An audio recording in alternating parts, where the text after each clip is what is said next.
Alors bonjour, je m'appelle Stéphane de Works, instrument de musique. On va travailler sur une guitare, essayer de montrer quelques techniques pour changer les cordes, faire quelques réglages d'usage sur une électrique. En l'occurrence aujourd'hui ça va être une électrique. Et puis comprendre un minimum la technologie qu'il y a derrière les harmoniques et les tensions de manche, les tensions de cordes. Donc on va remplacer la dernière corde, la mi grave, on a déjà fait les autres. Il n'est jamais recommandé de remplacer les cordes d'un coup, c'est-à-dire de prendre sa pince coupante et de trancher les cordes sous tension. Le manche subit une très grosse dépression et c'est donc très peu recommandé. Donc on procède corde par corde.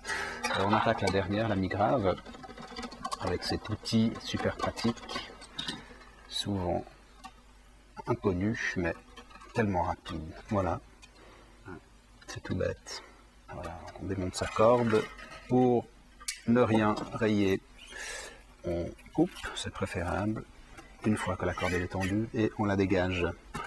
C'est bien d'enrouler tout ça, histoire que les cordes ne sautent pas dans tous les sens et qu'on ne se les prenne pas dans les yeux. Ça, c'est souvent le danger de la corde. Alors voilà, la corde. Au niveau du montage, suivant les guitares, en l'occurrence sur une Gibson Les Paul, se monte par l'arrière. Sur certaines Stratocaster, on monte la corde par l'arrière de la caisse. Donc la corde passe derrière, passe sur le pontet de chevalet, et ensuite on l'engage dans l'œillet de la mécanique. Voilà, alors le danger, ce serait, disons pas le danger, mais le risque, c'est d'enrouler la corde en gardant cette réserve-là. On se retrouve avec un boudin énorme sur le tambour de mécanique, donc la question qu'on me pose souvent, c'est où est-ce qu'on coupe la corde? Alors, ce que je préconise, c'est de garder un battement de 3 à 4 cm au-dessus du manche, à peu près à ce niveau-là. Ça, on a assez de réserve pour assurer un enroulage sûr. Ensuite, au niveau du montage, on préconise de faire un petit tour autour du tambour et de tirer sa corde vers l'arrière afin qu'elle devienne prisonnière avec la tension au moment où on enroule la corde. Voilà, la corde est bien engagée et se retrouve bien coincée derrière le tambour. On peut corriger le tir en montant son filetage afin que la corde soit enroulée vers le bas. Ça, on crée un maximum de tension sur le sillet.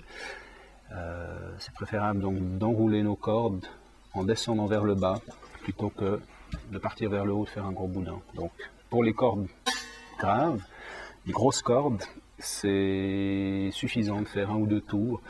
La corde tiendra d'elle-même. Pour les cordes aiguës, on préconise de faire 2-3 tours afin que la corde ne glisse pas et surtout ne pas oublier de la reprendre. On la remet dans le pontet de chevalet s'il apparaît qu'elle se dégage. Donc à partir du moment où on enroule la corde, il se peut que la corde soit à côté du pontet. Il suffit de la prendre et de la remettre dans la gouge du pontet de chevalet. Voilà. Une fois les cordes montées, on coupe toujours immédiatement le surplus de corde. Pas à ras, puisqu'il y a le risque éventuellement qu'elle glisse quand même au moment où on l'accorde. Donc on laisse à peu près 5 mm, 6 mm jusqu'au tambour. Voilà. Un premier accordage sommaire pour voir comment se comporte la guitare. Au diapason, c'est toujours bien, mais un petit peu plus rapide que l'accordeur électronique pour ceux qui ont l'habitude de l'utiliser. Comme ça, on a une première information sur la tension du manche. Donc là, on est à peu près juste au La 440.